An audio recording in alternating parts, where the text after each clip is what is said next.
Live from the Washington, D.C. area, it's the Inside Scoop, Emerald Planet. All the ecology news that our viewers want to know.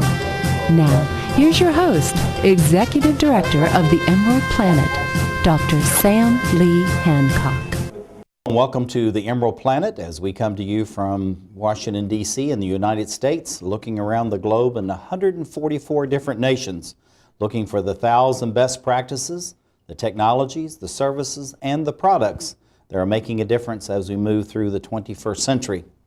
And as we add 2 billion new souls to the planet, how are we going to take care of these people to provide a quality of life that's not just sustaining, but also that enhances the quality of their life and actually contributes to the overall quality of all the other people that are on the planet?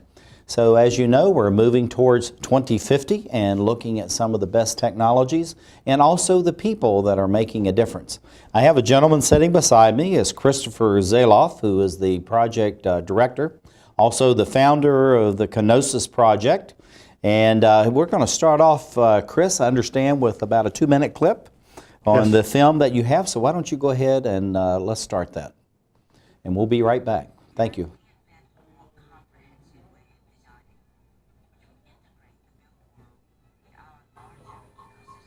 The biosphere? Can we find a way of life which will create a harmony between nature, technology, and humanity?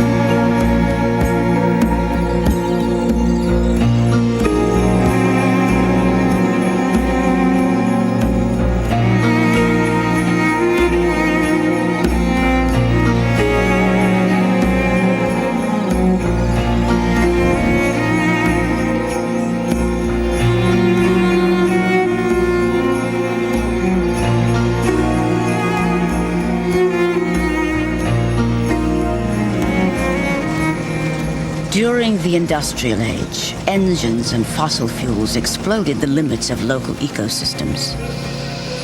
Distant resources were brought together in the process of mass production. Industry, on an unimagined scale, transformed the landscape, while the goods which poured from the production lines transformed our values. The machine, precise, standardized, specialized, inexhaustible, seemed to promise a future of unlimited growth.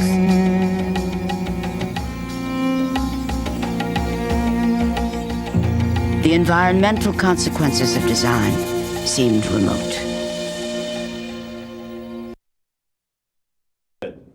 Chris, welcome. Thank you. Good to be here. Glad to have you back, and I didn't realize it had been so long since you've been with us, but it sounds like even more exciting things are coming out of the Kenosis Project. Just what does it mean, Kenosis?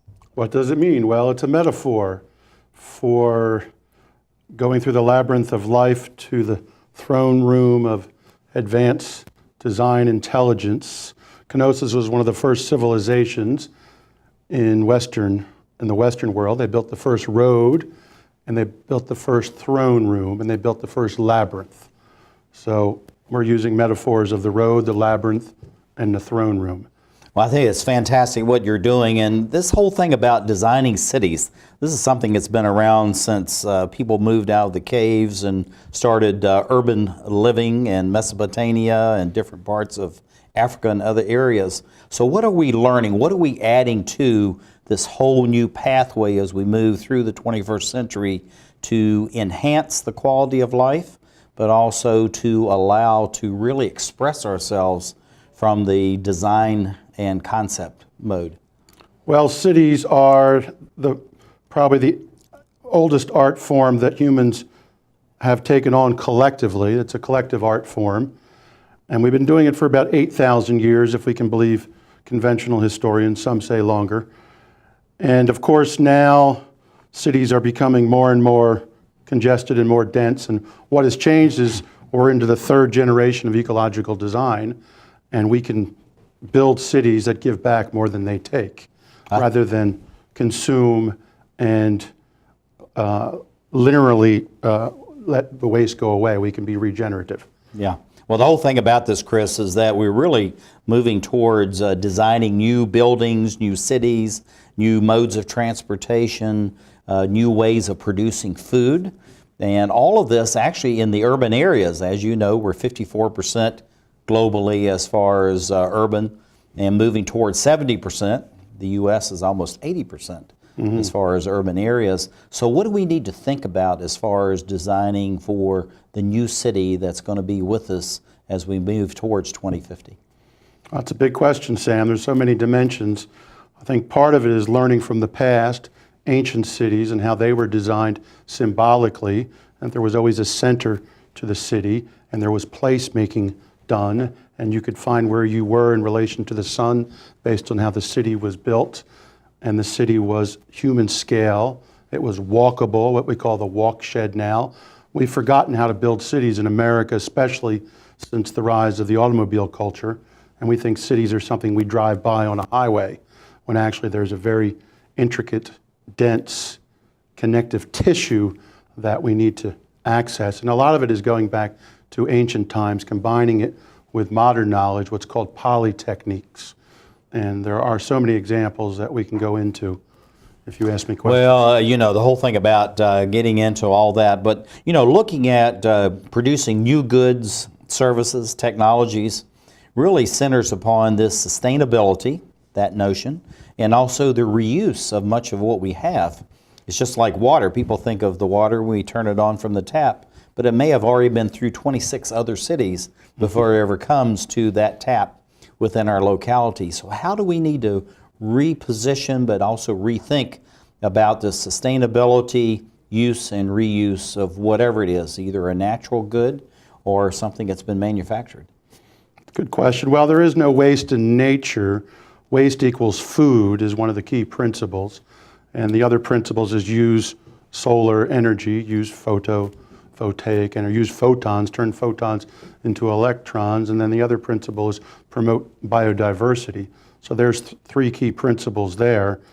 And of course, the idea of recycling and adaptive reuse of materials is something that's happening now and we can get better at. And also natural building structures based on materials that are available within 30 miles, like when this country was built.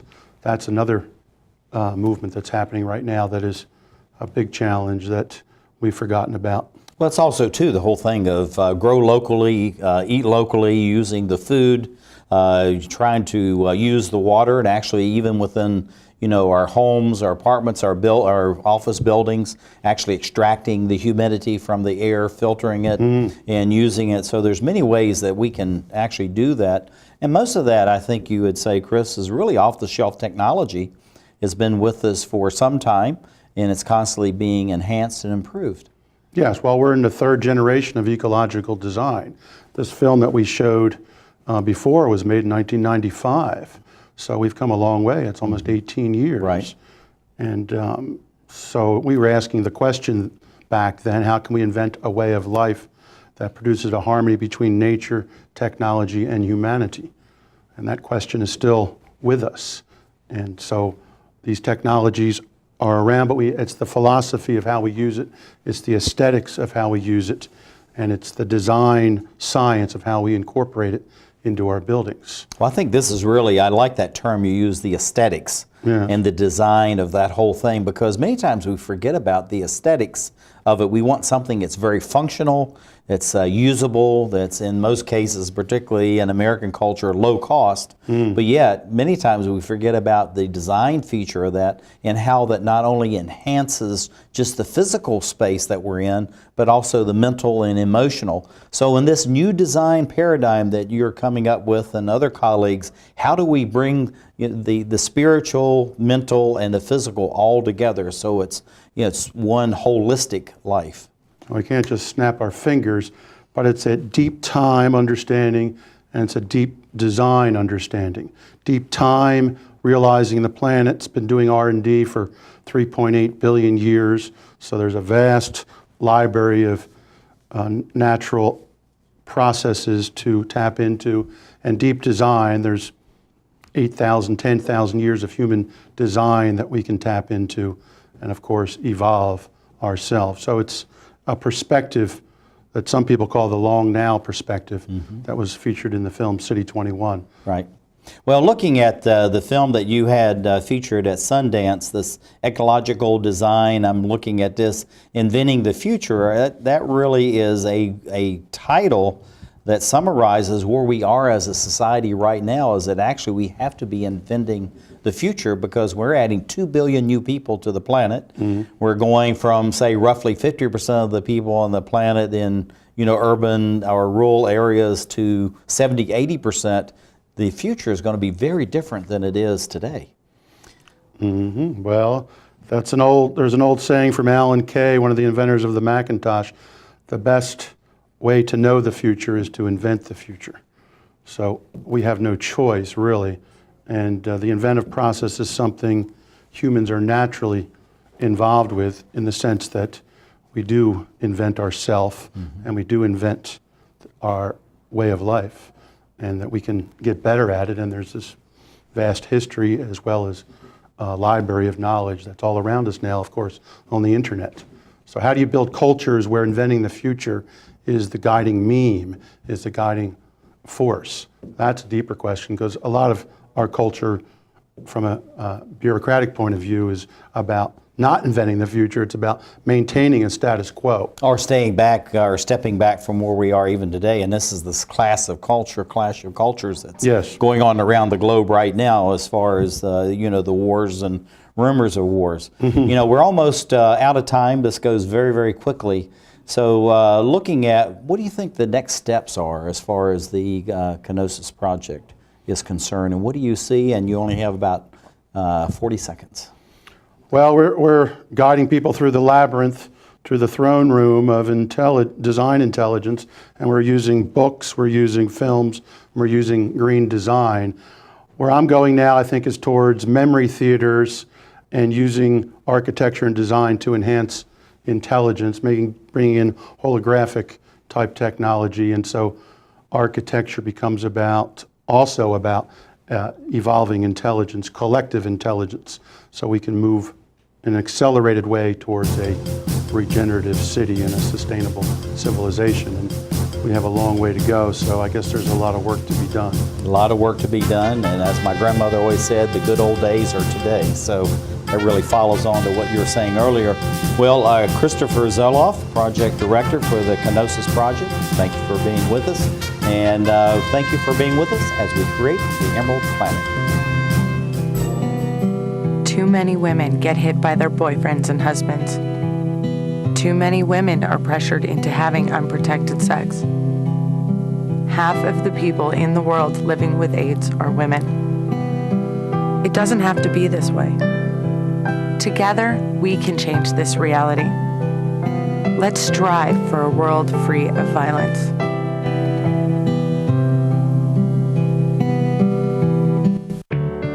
At Volunteers of America, we don't just give kids a way to stay off the streets. We give them the tools they need to reach their full potential. We don't just help the elderly receive needed care. We help them live life to the fullest. We don't just provide food for homeless individuals and families. We provide job training and placement so they can buy groceries. Volunteers of America is a national organization that for over 100 years has provided programs and services that allow people to overcome their challenges to become vital members of their community. At Volunteers of America, we don't just help people, we help people help themselves. Find out how you can support the programs that are working in your community. Contact Volunteers of America today. Call 1-800-899-0089. Drivers face all kinds of distractions. Guys, stop playing. No. 127 consecutive. Before your wireless phone becomes one of them, stop. Drive safely. Keep your phone in easy reach and dial sensibly. In bad weather or traffic, call later and use a hands-free device. Remember, with wireless, safety is your call.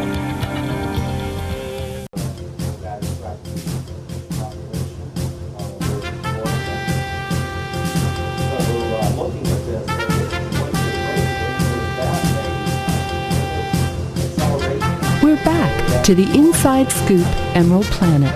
Here again, your host, Dr. Sam. Hello and welcome back to the Emerald Planet as we come to you from Washington, D.C. in the United States as we look around the globe in 144 different nations looking for the 1,000 best practices that are making a difference as we move through the 21st century. And when we're looking at the technologies, the services, and the products, of course we have to include the people that are the leaders and ones that have actually been doing the research and development for many years to move us as we are now in the 21st century. So much design work was done, research, development, in actually the 19th and 20th centuries that actually are paying dividends where we are right now.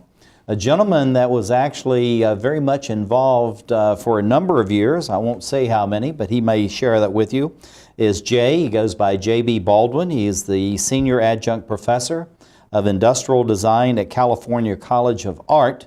He's coming to us actually from California by Skype. And right beside me is Christopher Zeloff. Chris is the Project Director of the Kenosis Project in Pennsylvania. So we're bringing people in from all over. Jay, we're going to come back to you in just a minute. We're going to play a 2-minute clip of an interview done with Chris a while back, and then we'll come back and we'll have some questions together. Okay.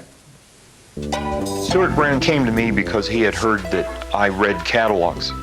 He said, I want to make this a thing called the Whole Earth Catalog so that anyone on Earth can pick up a telephone and find out the complete information on anything.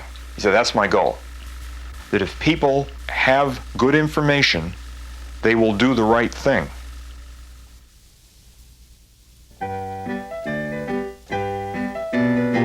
Jay Baldwin is an author, teacher, machinist, and technological fence tester. As an editor of the Whole Earth Catalog, he has been in the information center of a 25-year-long design revolution. Living and working out of an Airstream trailer, pulled by a truck he calls his universal toolbox, Jay crisscrosses the country, assisting in the realization of experiments on the ecological frontier. When Fuller remarked that good hardware was one of the few irrefutable proofs of clear thinking, I took that to heart. It's an old adage, actually, that tools are extensions of your body, and like pliers are just very strong fingers, and a hammer is just a very hard fist. But I found that a whole group of tools is an extension of your mind, and then it enables you to bring your ideas into physical form. And actually what you're doing is you're adding so much energy to the idea that other people can see it. Proof of concept work is what gets done in here. I call this place a three-dimensional sketch pad.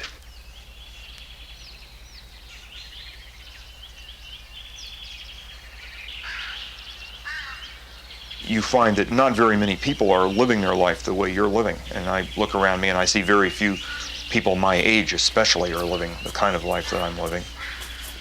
But I regard my life as an experiment, and it's an experiment that has not, the result has not always been wonderful, but I certainly wouldn't say that anything is unsuccessful because you always learn from it. After you discover what sort of human being is being tried with your particular genetic makeup, then you should drive that just as far as you can to see what it's good for. And I think that's your responsibility. And I think also that it is the responsibility of designers, people acting as designers, to carry out their ideas all the way to the point of living in them, so that you don't go home at 5 o'clock, that you live in what you're doing, which is kind of an ultimate proof. You don't hire somebody else to do your living for you. It's not a simulation, that you're actually doing the deed yourself. So you become the world's expert on whatever it is you're doing, and you look around you and you can say, there's really not anybody I can ask for advice. And then you know you're doing okay. Jay, are you back with us? I'm sure I am. Okay, that's the whole thing about you can't have anybody else live your life for you. Boy, is that a truism, and thank you for sharing that. Looking at what you're doing, let's start with just the California College of Art.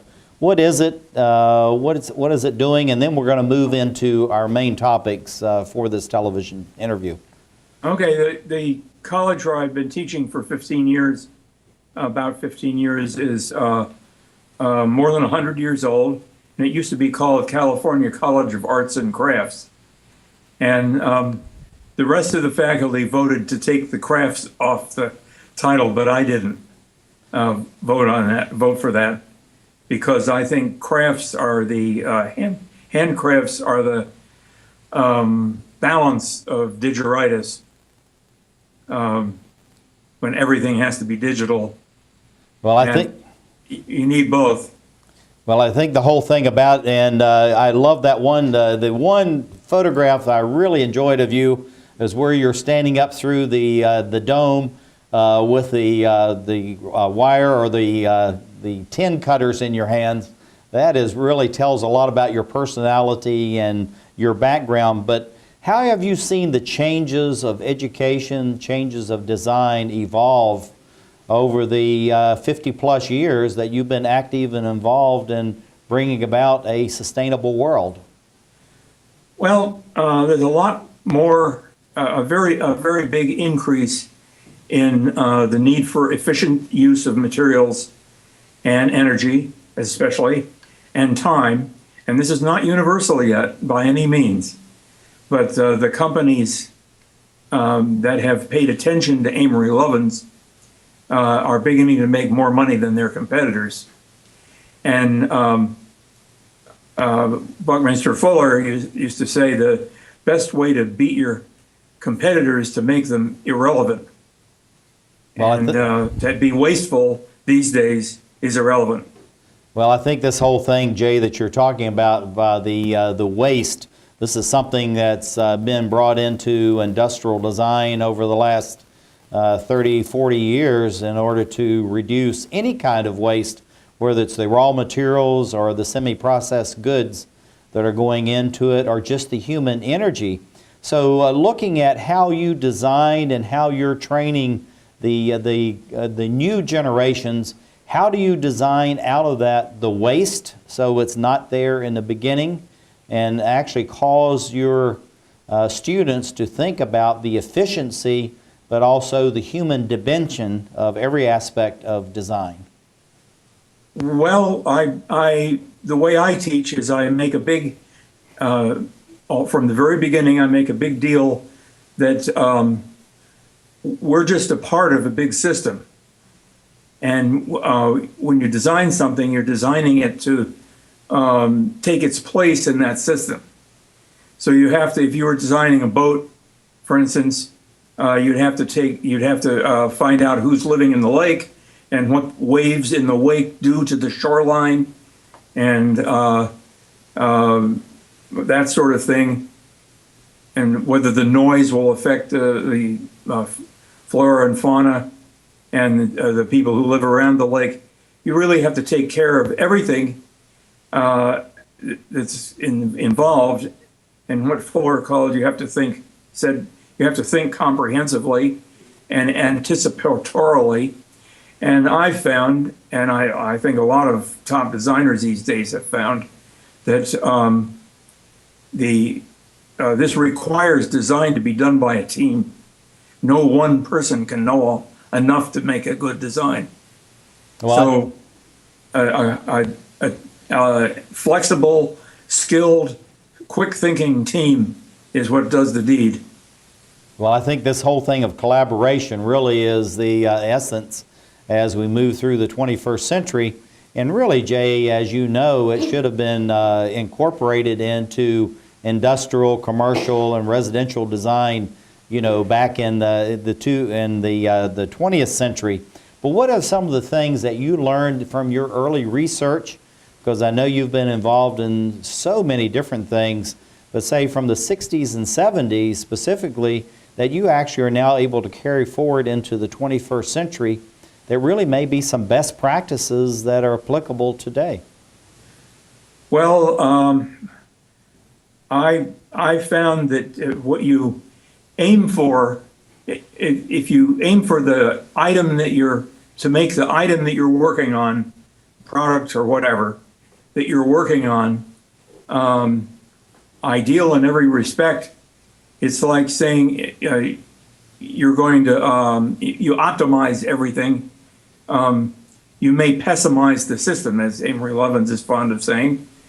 In the same way, if you were starting a symphony orchestra, you get the best of every kind of player. You could get your hands on the best cembalist and the best clarinetist and so forth. That wouldn't enable you to have a good symphony necessarily. In fact, you might actually not have a good symphony because the different departments would be contending with each other rather than working together. And the trick of optimizing is hard to do. They don't teach optimizing or how to optimize in a lot of schools. I've taught in 11 schools now, and this was the only school, the school where I am is the only school I've been in where optimizing is sought. And the optimizing turns out to be what Fuller calls synergy. And everything in nature is optimal. The pelican is the perfect pelican. If there was a better pelican, that's what we call a pelican. Jay, I'm going to have to interject a question. We've just about run out of time. It goes very quickly, and I was going to have Chris pop in and ask a quick question. You have a very short question, Chris, that you would like to ask? And this will need a short answer. Well, let's build on that, JB. If you can distill what Bucky taught you over the years that we could learn from now, what would you say? In about 40 seconds. Ephemeralization. I love that word. That's how he said, do more with less. Replace mass with data and intelligence. Use less stuff. Oh, that's very succinct. Well, we got about another 20 seconds. What do you see for the future of your projects? I'm writing a book now, so I'm doing it online, no paper.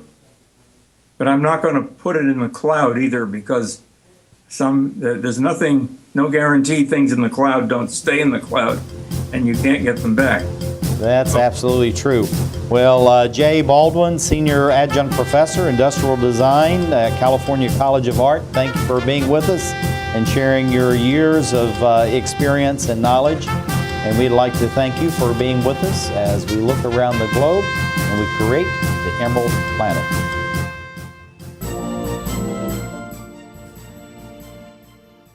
Language, an expression of culture, of self. And now, thanks to Empowered Women International, a way for emerging and established immigrant and refugee artists and artisans to find hope to earn a living while enriching the lives of all of us. Empowered Women International, making a better America every day. For more information on Empowered Women International's educational programs, or to make a tax-free donation, contact cfrip at AOL.com.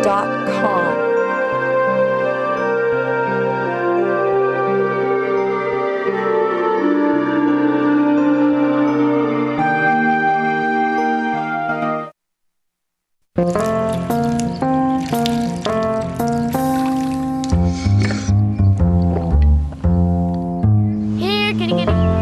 Here, kitty, kitty, kitty. Here, kitty, kitty. You'd think it would be easy to tell which kids have trouble with their eyesight. But that's not always the case.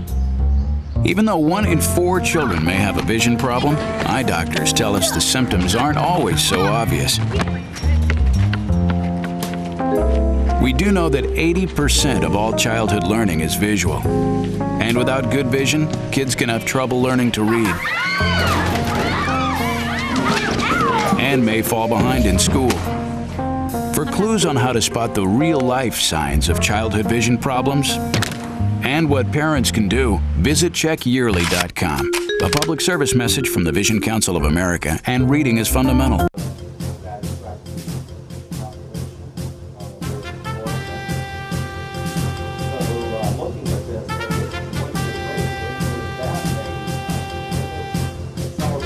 We're back to the Inside Scoop Emerald Planet.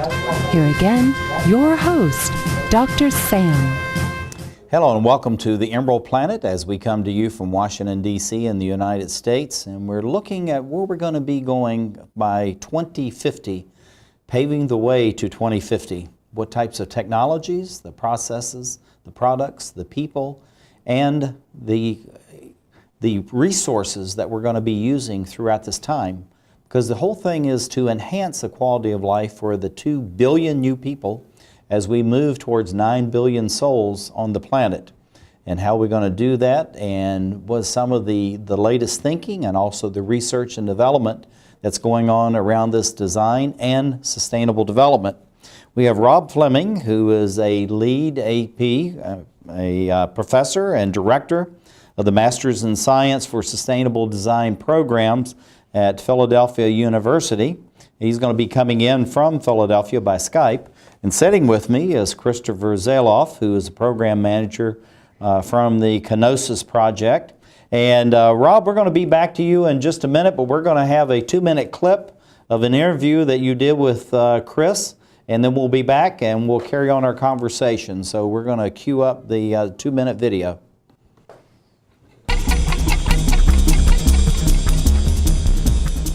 We are going to be looking forward to a future where architects are working on regenerative projects, meaning that green is okay, sustainable is great, but regeneration is where we really need to go. The planet has been so damaged and our energy resources have been so depleted that we could actually design buildings that would clean the water, clean the air, actually export energy back to the grid, make people feel wonderful, make them productive, make them happy, and all in all also provide something that gives back to the community, that creates a sense of community.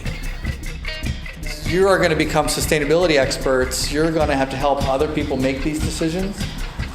And right now people are saying you can't do net zero energy, you can't do living building. But we know in 10 years, living building, challenge buildings will be quite common. But we got to get there. The people that are willing to be out in front on that curve and take the risks and get the knowledge are the ones that are going to be the ones making that profit, both mentally and spiritually, right? It's not all about the money. The whole purpose of this class was to learn how to think. It's not really it's not like you're doing things in here. You're learning how to think and how to work through different arguments and different ideas. And so we're going to see how well you're thinking today. This is sort of your final exam. But every company has found a way to take advantage of green and use it to their advantage. And we would like to go beyond green, wouldn't we? If I have a building that reduces energy consumption, that's pretty good, but I haven't really negated the effects of architecture and interior design and construction. We're still damaging the environment. We're still using resources, right? So green is simply a mitigation of something that's pretty destructive.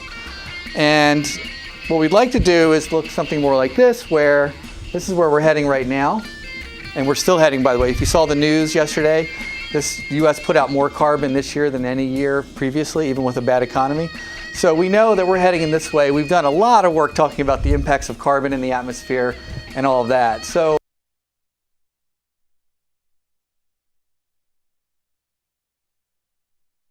Rob, are you with us? Glad to be. We're glad to have you here, and we just saw that very interesting clip and toured part of your campus. I tell you, it's absolutely fantastic, the facilities and the work that you're doing there at Philadelphia University. Congratulations. Oh yeah, we're pretty excited. Tell us a little bit about Philadelphia University, and then we'll get into sustainability and all the other aspects of the topic we're going to be discussing on the Emerald Planet. Oh, my pleasure. Philadelphia University began in 1876, right after the Centennial Exposition, when the city realized it had an advantage in textiles. So we used to be called the Philadelphia College of Textiles and Science for many years. And in 1999, we changed our name to Philadelphia University and have launched since then many design programs, one of which is my Master's of Science in Sustainable Design. Well, looking at what you're doing on actually creating an entire program, you know, this Master of Science in Sustainable Design, that's a lot of work, and you have to spend a huge investment in doing that, both from your own personal self and also from the university. So why did you decide to create a whole master's degree in sustainable development, which I understand is one of the few in the United States, maybe even in the world? That's right. There's about 15 to 20 programs internationally that are looking solely at sustainable design as a new discipline. And well, yes, it was a lot of work, but when you see things that need to be done, you have to step up and make it happen. And so for me, having taught architecture for 12 years and seeing how we were looking at the built environment, I realized it was time to link up with some comrades and start to look at a new model, entirely new model, for how to teach sustainable design. Well, looking at this whole notion of collaboration, we know that that's where design, but also sustainable development, even working with government agencies, NGOs, and universities and educational institutions, it's all about collaboration and team building. So how are you actually bringing that about on campus through your teaching methodology and also the curricula that you have developed for your master's program? Right. So the first thing we realized was when you look at how architecture is taught, it's a single professor in architecture teaching architecture students about architecture, and they learn how to talk to each other, but no problems are really solved. We wanted to build a transdisciplinary program to the point where we didn't really care what discipline you were or whether you had design experience. We've learned that everyone designs and everyone shapes the built environment, from the janitor who maintains a building, to the developer, to the architect, to the engineer, to the builder especially. All of those people, in terms of students and faculty, were an original part of the development of the program.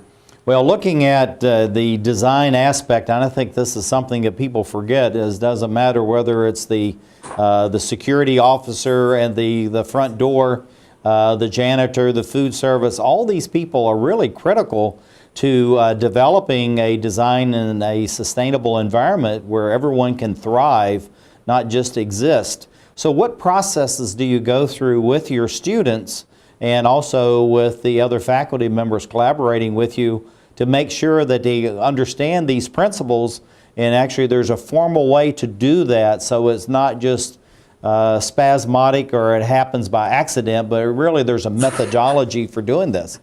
Yeah, we have to be very specific and direct. We have a set of core values that we developed that drive the philosophy of the program, and we have to make sure that we use the charrette or integrated design methodology to build a set of shared values that build a vision towards what we're trying to achieve. So rather than sit with individual students drawing up ideas, we use group charrettes over a week period to develop ideas. The second part we do is we always have real clients. We don't want our students to be thinking about ideas in a vacuum. So we always have clients interacting with the students real time. And thirdly, we work to budget. So the students always develop a budget and they design to that budget. We can't afford to have sustainability professionals going out there who don't understand the dollars and cents of the ideas they're developing. Looking at this concept of charrettes, that's a very powerful and useful French term. How did you come upon that, and how have you actually been incorporating that, again, going back to the curricula and the collaborative teams that you develop, because it's a very innovative approach, but something that's been around for a long time?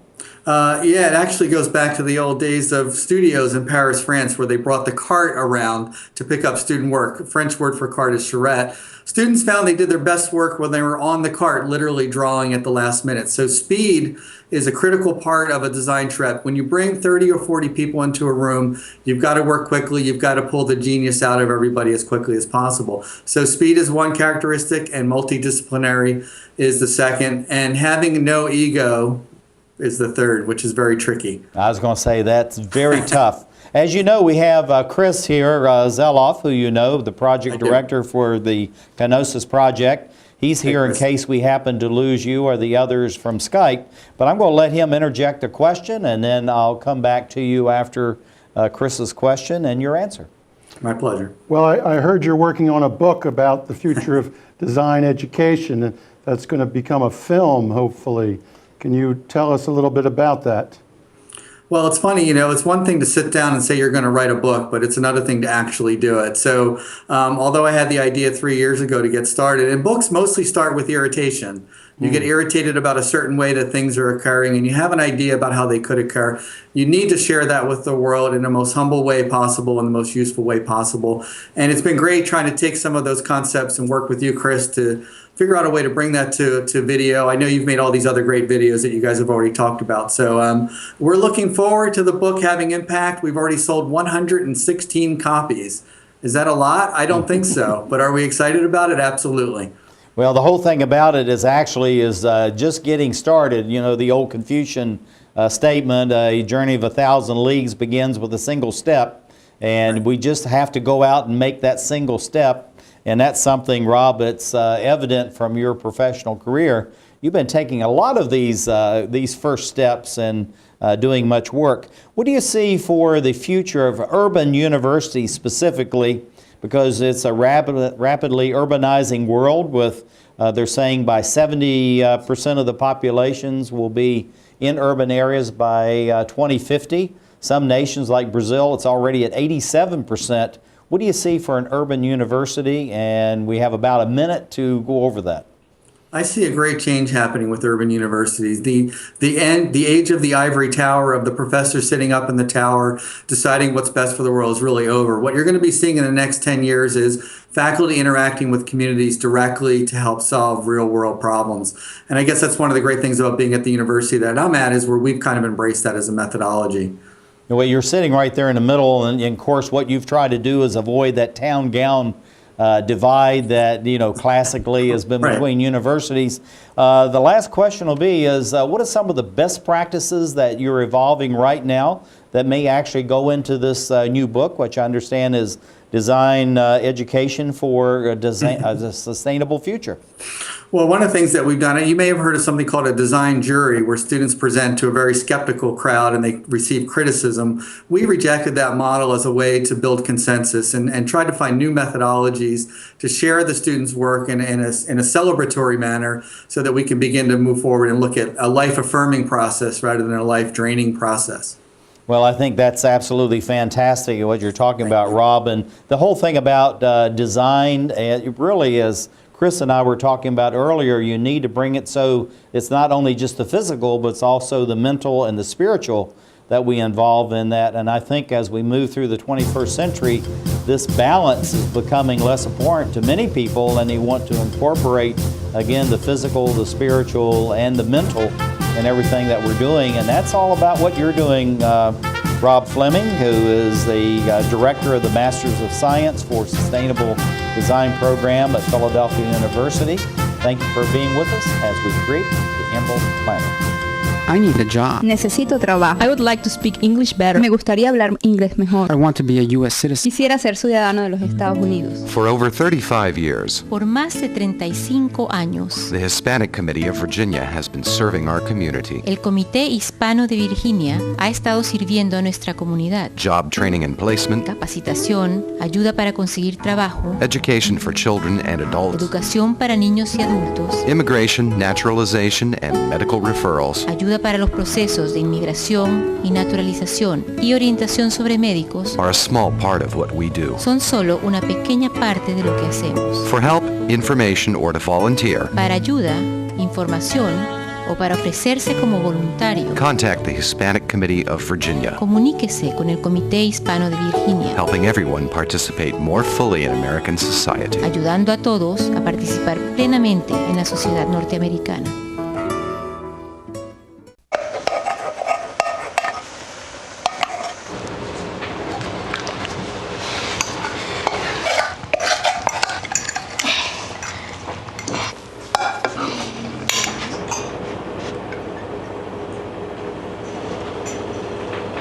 Hey, Lena, where's yours?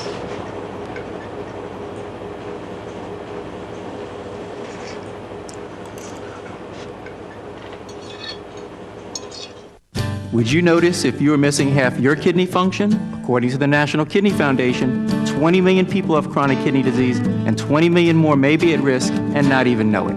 Anyone with high blood pressure, diabetes, or a family history of chronic kidney disease is at risk. Early diagnosis is vitally important. To get the whole story, talk to your doctor and visit the National Kidney Foundation at kidney.org or call for a free brochure.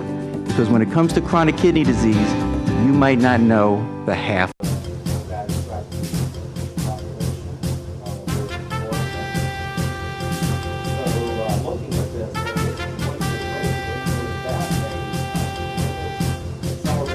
We're back to the Inside Scoop Emerald Planet. Here again, your host, Dr. Sam. Welcome to the Emerald Planet. I'm Dr. Sam Hancock, the President, Executive Director of the Emerald Planet TV in Washington, D.C. And we come to you weekly looking at the 1,000 best practices, the technologies, the services, and the products that are making a difference as we move through the 21st century. And as we look at that, we're certainly engaged with the people around the planet that are very much involved in what's going on, that have been involved in the research and development for many years, but are taking us in a new direction as far as design, sustainability, national security, and energy efficiency. All the things that we need to be very cognizant of as we move towards that magical 2050.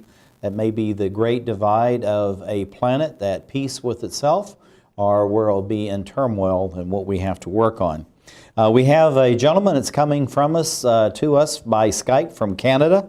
This is Peter Kittenbell, who is the former Vice Chairman of Technology Transfer Committee, Solar Buildings Research Network in Canada. And also now he's going by the Net Zero Energy Community Design Expert. And so, Peter, we're glad to have you with us. And also, I'm going to introduce my good friend, Krister Zoloff, who is the chair and project developer for the Kenosis project.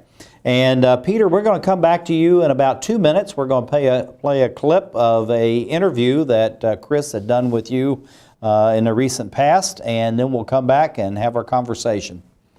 Peter? This is a proposal to light the biosphere in Montreal with advanced LED technology, and thus become a new symbol for the future of the 21st century city.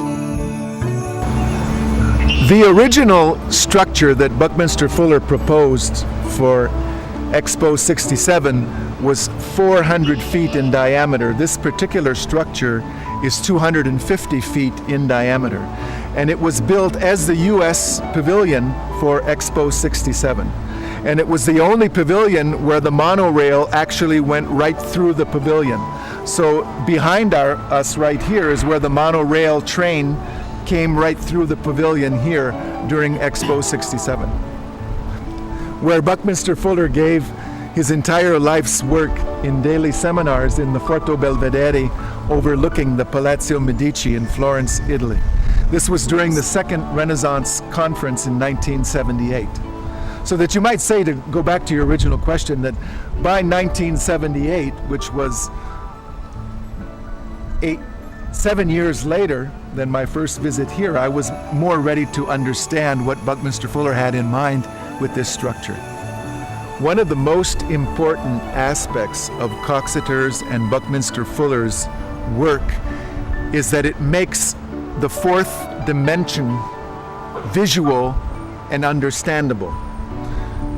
To put it simply, synergetics and the advanced work of Coxeter allow us to look out as if we're right now at the center of the earth and looking out at the concave side of the planet. In other words, the geometry that we see around us is really the geometry of energy, and it allows us to understand the energetical matrix behind physical form.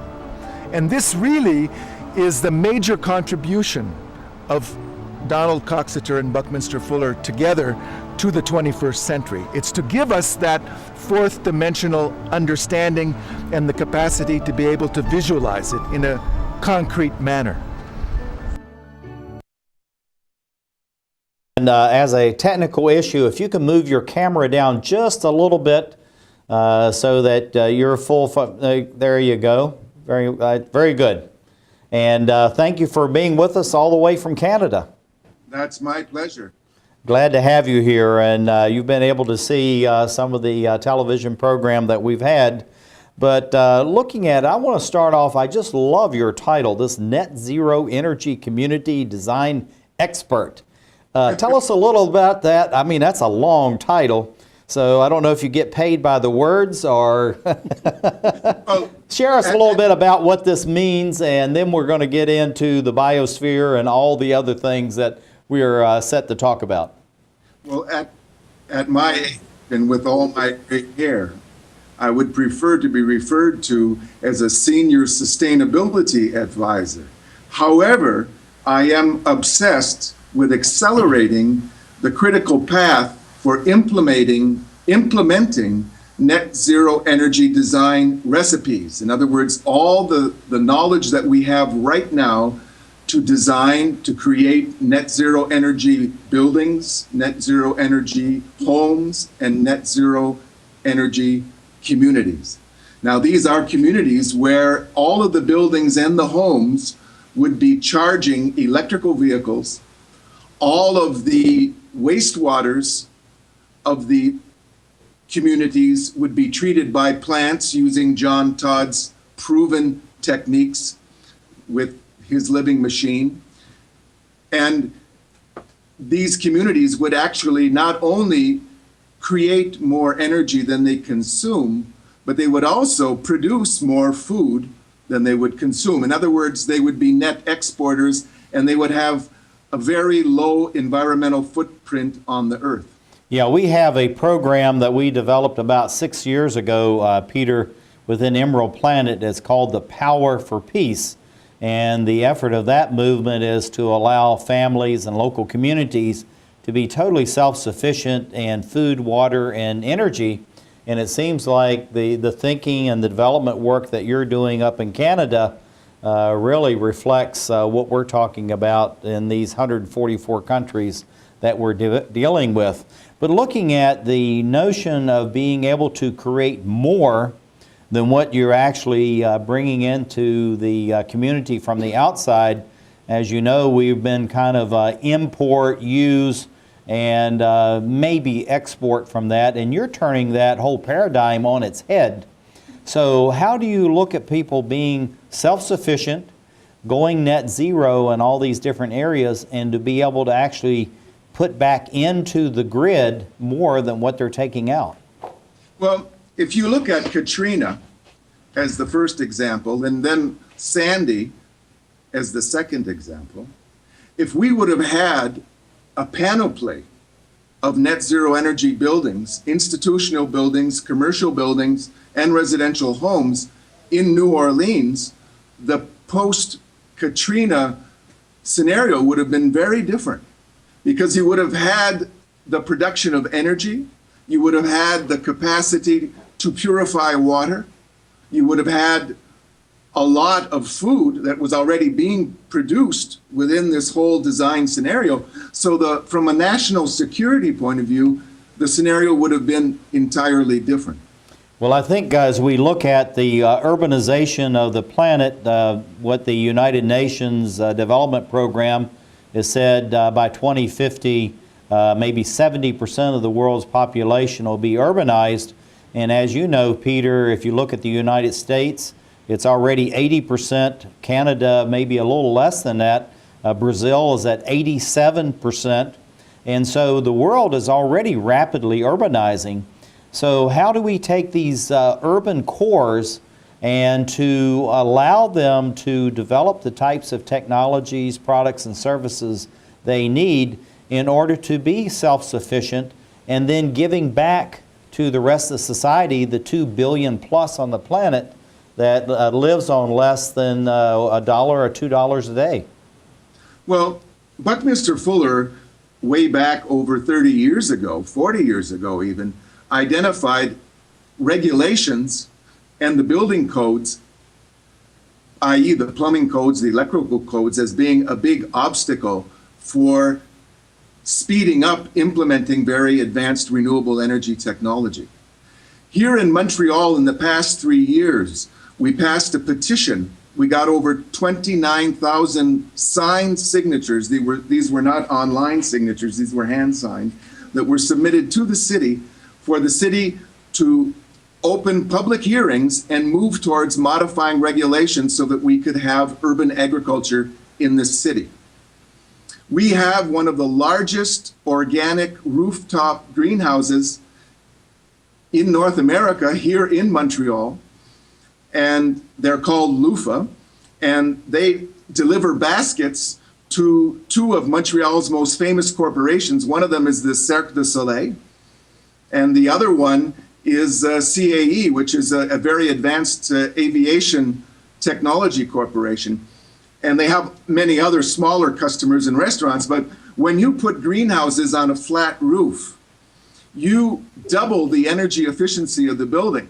Because not only do you double the energy efficiency in winter because the greenhouses are on the top of the building, but in summertime you have the convection effect so that actually the greenhouse functions as a chimney, very similar to Mideastern design, where the hot air is actually drawn right through out of the building and up through the greenhouse. Well, also too, Peter, is that when you're using these types of, say, raised bed growing boxes and the flat areas on the roof as far as growing both vegetables, trees, and various grasses, you're mitigating the high runoff, the velocity of the rainwater that's going into the sewer systems, which is creating havoc as far as the streams and rivers in many areas, and also is acting as a natural filter as far as what's going on from the air. So you're actually purifying air, the water, and the soil simultaneously. So how do you see the various off-the-shelf kinds of technologies available now to move forward to do this kind of work? Well, as you're well aware, and we have about 30 seconds for that long answer. As you're very aware, the International Energy Agency in Europe has done a lot of demonstration programs. Here in Montreal, the Solar Buildings Research Network was very interested in what the rooftop greenhouses were doing. 10 seconds. We could put those photovoltaic panels right on the greenhouse, and we could charge the delivery vehicles with the sunshine captured by the PV. Peter, sorry for a very long question to that, and right at the end we actually were very much further into the program than I even thought, but thank you for being with us and coming in from Canada. You're doing fantastic work, and Chris, thank you for these various introductions and being with us on the Emerald Planet, and thank you for being with us on the Emerald Planet as we